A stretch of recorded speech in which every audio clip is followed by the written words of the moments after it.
Ah, the warmth of a wood fire. And the glow of the flame through the wood stove window. It's cheap and easy heat, right? Well, today, if you're new to wood burning, we're going to talk about some wood burning tips, and we're going to talk about how to prevent a chimney fire right here on Cabin Life.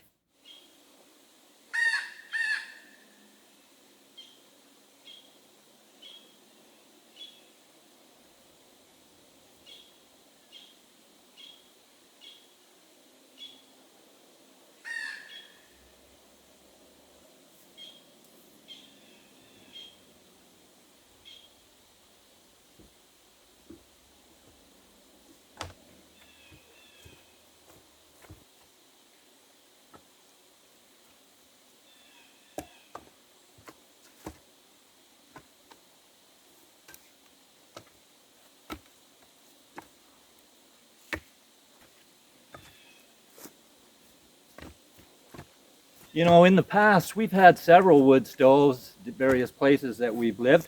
And currently, we don't have a wood stove at the homestead, but it is something that we do plan on having. We have propane in the cabin. And again, it would be nice to get a little parlor stove or something like that for the cabin. We were kind of rushed when we were getting in, and we just didn't have the time or actually the finances to get a wood stove put in right away. So all things in due time.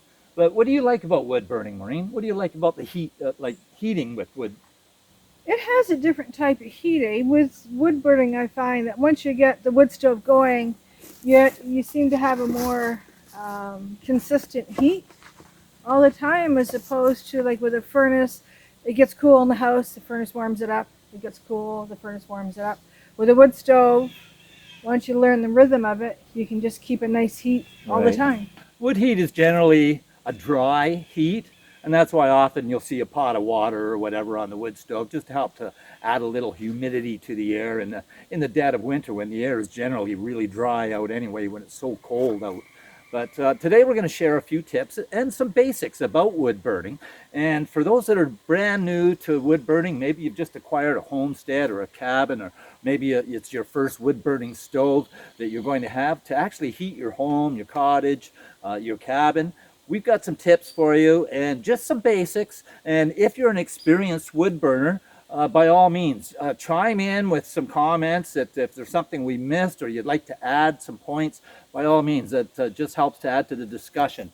So there are a few different types of wood, and I've got a few here to show you. And for instance,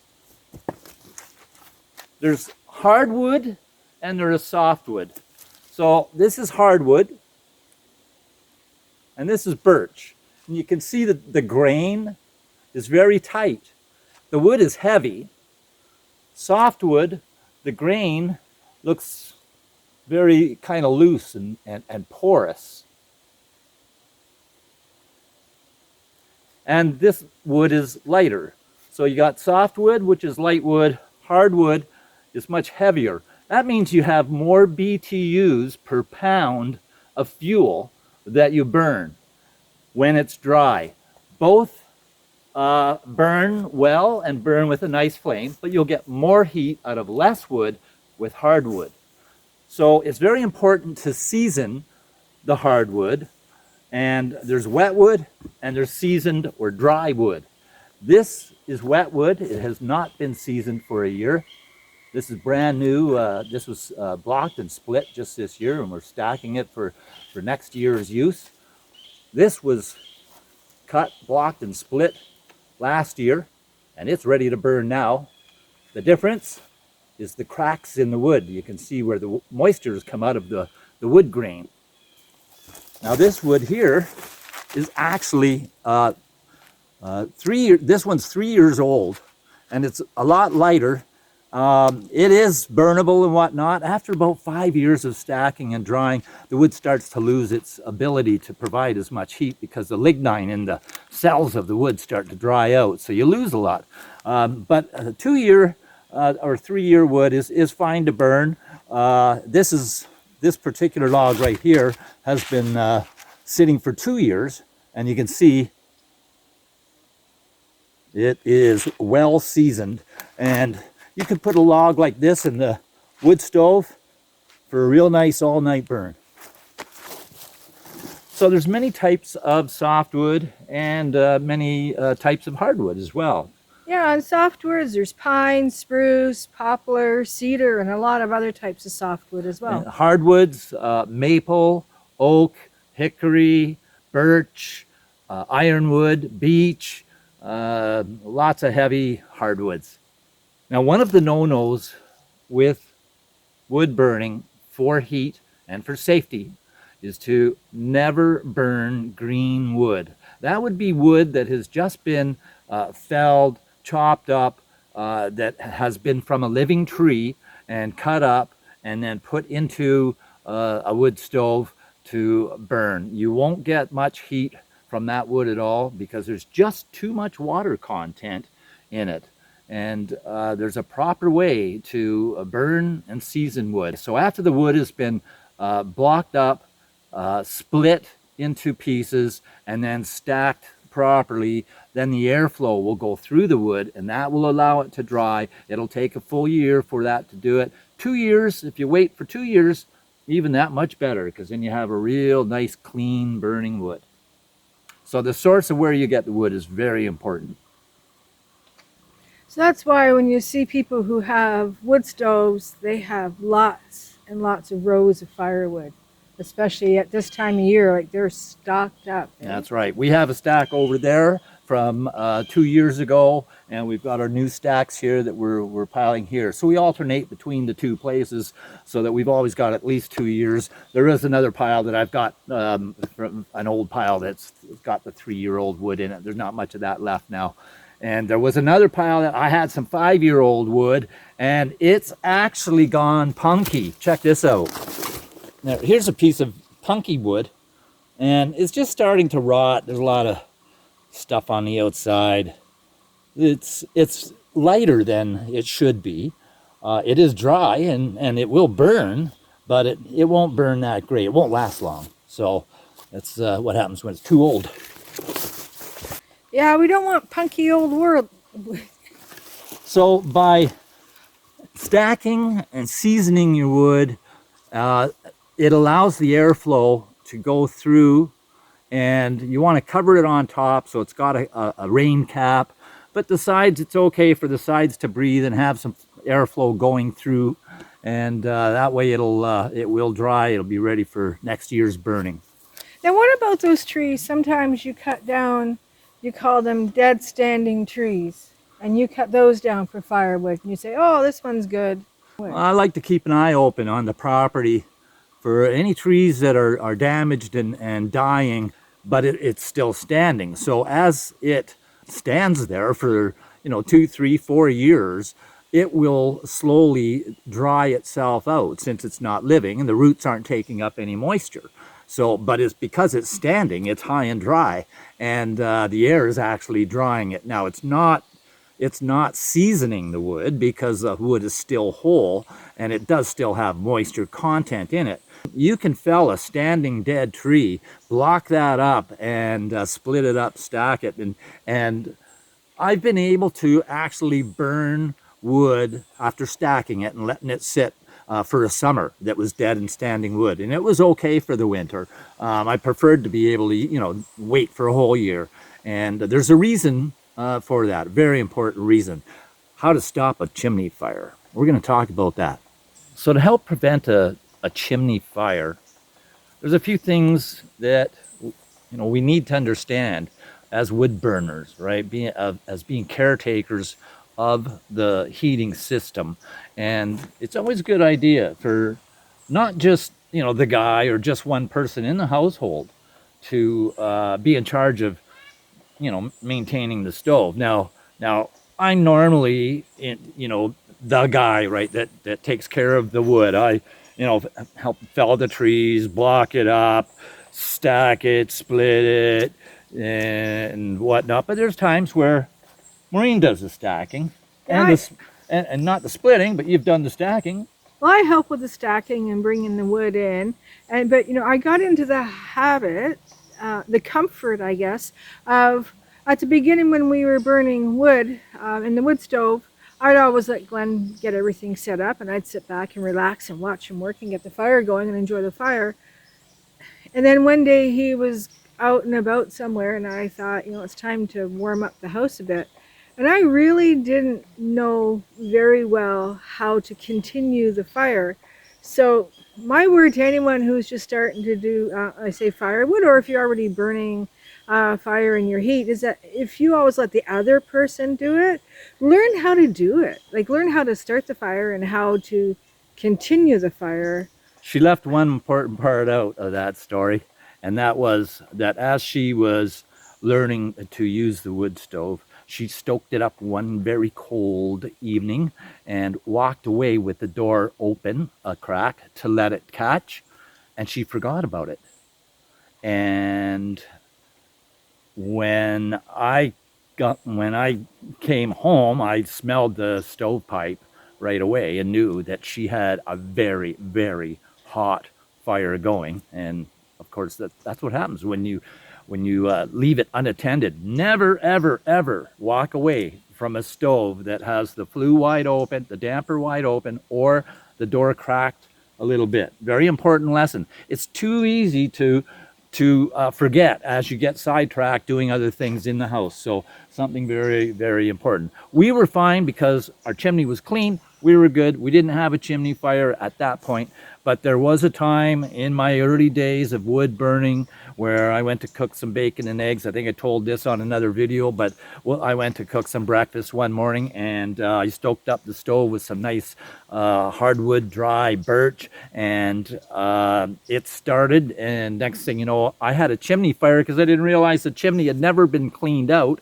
It was on a home that we were renting, and the landlord had said that the chimney was clean and it had been cleaned out, so I trusted him on that. And so never take anybody's word for it. First thing you want to do is get your chimney inspected and the stove inspected if it hasn't already been inspected, and get it cleaned professionally if it's been a used stove and the chimney's been used the previous year. Make sure that you clean it either by yourself, if you know how to do that with the proper utensils and brushes and whatnot, or get a WETT certified person to come and clean that chimney for the first time, so you know it's absolutely intact. Everything is going to be good and safe for your season's burning. Because once you start that stove up in October or November, for the most part, it's going to be too hot to even handle right through till middle of April or so. So yes. So do people have to get their chimneys checked like halfway through the winter? Like you start it up in October, you get it checked. You need to get it checked in like December or January? If you're burning properly, you shouldn't have to do that if you know how to burn wood. So the main thing is you want a clean fire, one that's going to burn cleanly. So how do you do that? So after having your chimney cleaned and you're sure that everything is safe and ready to go for burning, your fire bricks inside the wood stove are all in good shape, all the seals are all good and whatnot, then you're ready to go. So in order to burn wood, you need to have fuel, air, and a source of ignition. In order for a flame to start, you need to have the temperature about 451 degrees Fahrenheit. So Fahrenheit 451, and that's when you will get flame. So wood will start burning and you'll get flame at 450 degrees. So that's why it's important to have a thermometer, a temperature gauge just above the wood stove, about 12-16 inches above the wood stove on the pipe, that you can read the temperature of the fire as it's entering the chimney. Okay, so in the stove, it's burning at 450, you have flame, the heat's starting to rise, and then you'll see that it gets to 450 or so on your temperature gauge. However, all that is doing is burning the initial fuel. It's creating a lot of smoke, and that smoke will go up the chimney at the 450 degrees, 450 to 500. And so there's a lot of smoke that you'll see going out the chimney. That smoke, as it goes up the chimney and rises, cools, and it will create layers of creosote, a black layer of soot. And every time you burn a new burn, that layer will add more and more and more until eventually the whole chimney can be closed off, and you'll get nothing but smoke coming out into your house and whatnot. So, and then, and if you have a hot fire, you could have a chimney fire. So, But having it checked by the WETT certified at the beginning of the season would prevent that. well, it won't prevent the soot from building up if you're not burning Okay, properly. right. So you want a clean stove to start. Now you want to do good burning practices. So 450 gets the fire going. You want that temperature gauge to get up to about 650 Fahrenheit, because at 600 degrees, the smoke will start to burn up in the stove itself before it even reaches the chimney. So now the smoke starts to burn and creates even more flame, more heat inside the stove. So by opening up the flue, getting it up to 450, let it keep going, right up to 600, 625, cut your flue down, right? Make sure the door is closed and the flue is cut back. You've got 650 inside of the stove. All that smoke is burning, and it stays hot all the way up the chimney, right outside. So that way there's no layers of creosote being built up, and that's how you prevent the chimney fire. Now, let's say it's November, December, and it's kind of not too bad through the day, so you don't need a super hot fire. Maybe you just want to take the chill off. So we'd put a little stack of wood in the stove, and we'd open it up, and we'd burn that wood full open, and just get a nice, warmth happening on the stove itself. Not putting the wood in and then getting it going and then cutting back the flue and the damper and cutting off the air and shutting the door and having a super low fire that's just smoldering and giving a little bit of warmth. That's how you'll actually add to the danger and risk of having a chimney fire, by having slow, low burns, right? So if you want the chill off, open the flue up, let the wood burn, and that'll warm the stove up, and it'll only take a little bit of wood and you'll get the chill off. So you gotta watch your temperature gauge, 450 up to 600, 650, shut your damper back, and now let your fire produce the heat inside the wood box itself. And that's how you'll get a slow burn, but it's very hot inside, burning the smoke as it goes. In case there's ever a chimney fire, what do you do? Well, there's a few things that you can do. If you have a spray bottle, you can open the door and spray a mist, a very fine mist of water in the stove box where it's about to go into the chimney, and that'll help starve the fire of oxygen and cool it somewhat too. But you have to be very careful about that. It could ruin the stove if you add too much water all at once, but hey, a ruined stove is better than a burned down cottage or house, right? So you want to check to make sure that the walls where the chimney is are not getting hot, that kind of a thing. When the first thing you want to do is close your door, cut the flue right back, starve it of oxygen, right? Give it a little spray of water if you can. Make sure the oxygen is all shut off, and then call for the fire department and hope that it's not to the point where it's caused a fire, on other materials, surfaces and so forth that are adjacent to the chimney. Most chimneys have a double liner for safety, and they can handle an awful lot of heat. But some of those chimneys go up through old attics and that kind of a thing. And if that old wood, gets a sustained amount of heat for too long, there could be trouble. So you want to have an inspection done after you've had a chimney fire to make sure everything is okay, and then start over, get the chimney inspected, the stove inspected, and all that stuff again. But if you burn hot enough, about once a week or so, that helps prevent any of the creosote from being building up, and then that way it'll help to prevent that risk of a chimney fire. Burn dry wood, burn it clean, and burn it hot. How do you tell you have a chimney fire? Well, the one thing that you'll hear is a roar, almost like a jet roaring up, the sound of the fire going up through the chimney itself. You'll hear a roar happening, and that tells you got yourself a fire in the works. The other thing too is if you think you have a fire, go outside and take a look at the chimney, and That's another way of checking. So just a quick review. So if you do have a chimney fire, you realize you have one, you can mist some water in there with a spray mister, close the door, get the flue shut right down to stop all the air, call the emergency services, and get outside. Exactly. And with burning firewood, sometimes you have to worry about pests. Yeah, to prevent the pests from coming inside with the firewood, there's a few things that you can do. Is number one, stack your wood away from the buildings, like away from your cabin, your cottage, and your boathouse, whatever. Just keep it away from that, and stack it up off the ground too. And just bring it in a little bit at a time, so that way the pests don't have a chance to get out of the wood before it goes into the wood stove.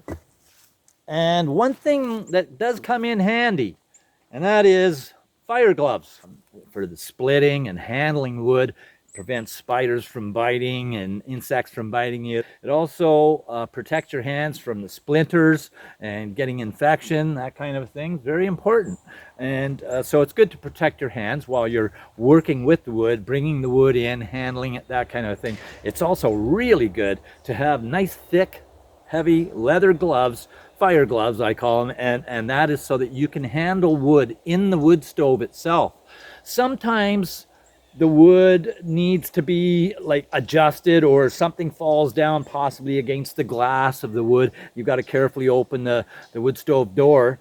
If you've got a glove, right, you can handle that wood carefully and put it back without burning yourself and having sparks or anything fall down and outside of the stove. So very important also to have your wood burning tools, your the little shovel and rake and all that kind of stuff, the broom and all that kind of comes in handy sometimes too.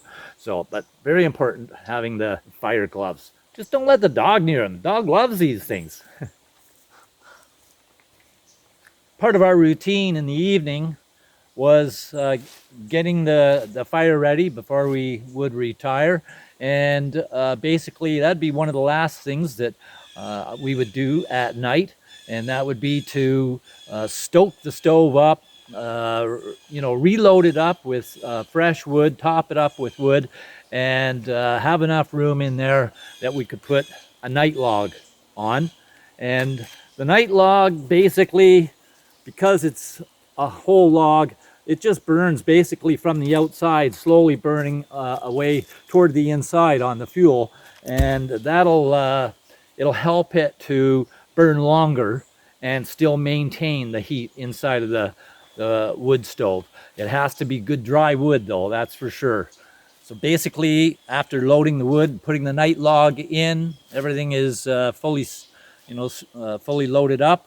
Then I would open up the flue for a few minutes, keep my eye on the temperature gauge, let that go up to 600, 650, shut the flue down, make sure the door is completely closed, and have the flue shut off for the right amount of airflow. You'll find what's best for your stove, and each stove is different. So, for some stoves, you have to actually shut the damper right off and choke it right off, and it'll still take in enough air. Others are so airtight that if you do that, you can actually snuff the fire out.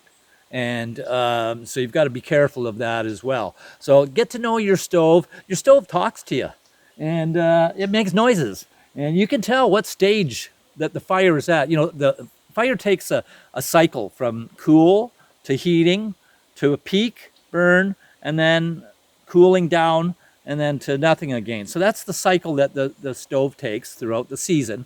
And when you're in the heating part of it, it'll sing to you. It'll make noises. The stovepipe will start to expand, and you can hear the little pings and tings on the stovepipe. And as they increase in frequency, they'll and speed up and get closer and closer together. You're on a heating cycle, and as those pings get less and further apart from each other in time, then you know that you're on a cooling cycle.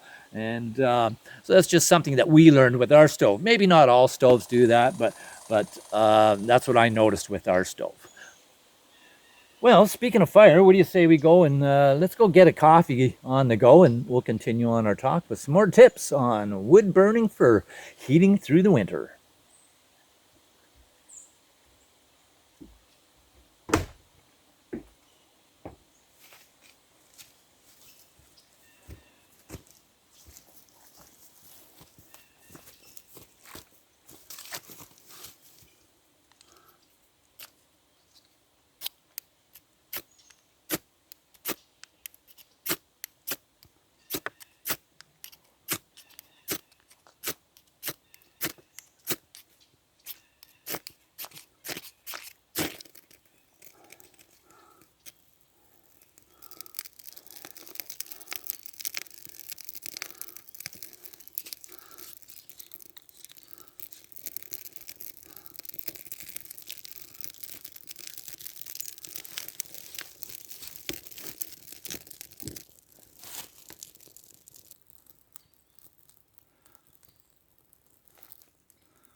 Oh, I see the coffee's almost set to go. We'll get some coals going from this fire and we'll get that coffee on.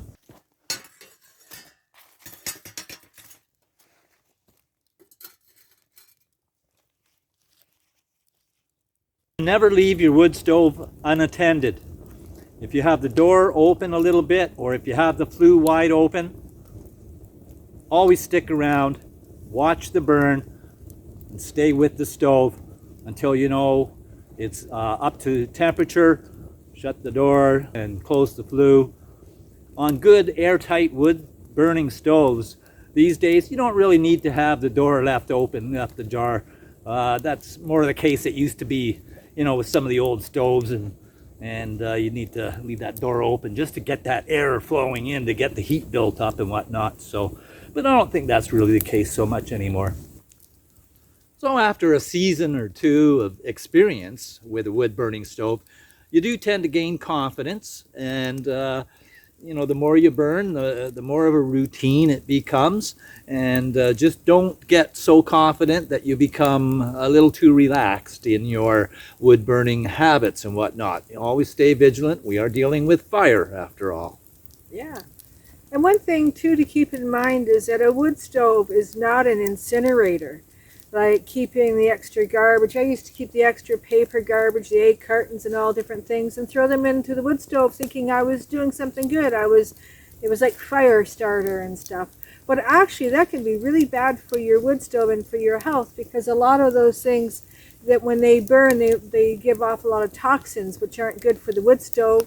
They can even corrode the wood stove, eh? There's corrosives in inks and types of paper, the preservatives, all that kind of a thing. So like the glossy magazine stuff, that's not a good thing to burn. Anything waxy, if you got those wax fire starters, not a good thing for your chimney liner. That stuff is, while it does help to maybe start a fire, it's not the greatest for some chimneys. So it depends on the type of stuff that you're using, but just try to, you know, if you can use natural material. Newspaper isn't too bad if it doesn't have too much ink on it. Birch bark, small twigs, little bits of scrap lumber, nothing with preservatives in it. It's really cool when the wood stove starts its secondary burn, you know, when you get the temperature up above the 600-degree mark, so that the smoke and gases inside the firebox start to burn, and you get those jets coming back into the firebox, and you get more heat and much more efficient burn, and utilize all that fuel that's in the wood. It's really cool. So when you see smoke, it means that smoke is not burning and the temperature of the fire is below 600.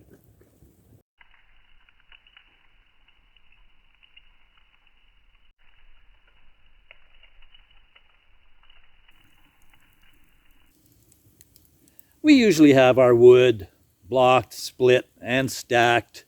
Doesn't really matter what time of year that you do it in. Some people like to do it, you know, in winter when they can go out and gather their wood and whatnot. Other people do it in the fall, and others do it in the spring. We really don't like doing it in the spring because that's when the black flies and the mosquitoes come out, and we kind of prefer stacking the wood in the fall. It's a little cooler after the hot summer is gone and whatnot, knowing full well that we're going to stack it, we're going to leave it all winter, all the next summer, and all into the next fall, so that it's ready for burning for the following winter or the following summer for our campfires or for making maple syrup. We do burn a lot of wood outdoors as well, but it's always good to have the nice seasoned dry wood well ahead of time, 1 or 2 years ahead, like we mentioned. Good coffee, Maureen. Thank you. So a little story for you. There was a fellow that told me he had an oversized wood stove, you know, a stove that was just too big for his cabin. And he told me that he preferred, rather than loading the stove up to you know, get a nice load of wood in there and producing all that heat and then have to cut it back and open the windows, he said he preferred to actually burn green wood. That green wood was, you know, if it wasn't quite so seasoned as it should be, he said that it was a cooler burn, and therefore it felt more comfortable in his cabin. And I was shocked when I heard that, because the last thing you want to do is put green wood in your wood stove, and because it burns cooler. Yeah, it burns cooler, but the water that is boiling out of that and the creosote that emits from that wood in its burning process is going to coat the chimney. And I can just see that, probably before the winter is over, you continue burning like that, you're going to have a chimney fire. And that's a very serious situation. If you have a chimney fire, or your place burns down, you need a place to go to, some place that's warm, that may also have a wood stove or propane heater or something that you can stay warm. The fire department may not be able to get to you, and it may be quite some time before you actually get into some place where you've got shelter and everything. So having a backup place like another little cabin or something is always a good idea. So rather than putting a load of green wood in the stove to have a cooler burn, you'd be way better off using maybe half the amount of wood, or just 30% of the amount of wood. Make sure it's good and dry though. Make a nice little pile of wood in the middle of the wood stove, light that up, open up the damper, have a nice hot fire with that little pile of wood. It'll only last 15 minutes, but it'll heat the whole wood box up and then emit the amount of heat that you need for, to keep that chill off. So that's what I would do. That's how we burn wood. That's our way of doing it. You may have your own way of doing it too, if you've gained some experience with wood burning, and we'd like to hear your tips, your comments, what you have to add to the discussion. Hopefully these tips have been useful to you. It doesn't have to be intimidating. You'll build the confidence up as you gain experience, and we'll provide you with a nice full winter of great wood burning heat and warmth and satisfaction. That's all for this one. I'm Glenn. I'm Maureen. We'll see you next time on Cabin Life. Over and out. Take care.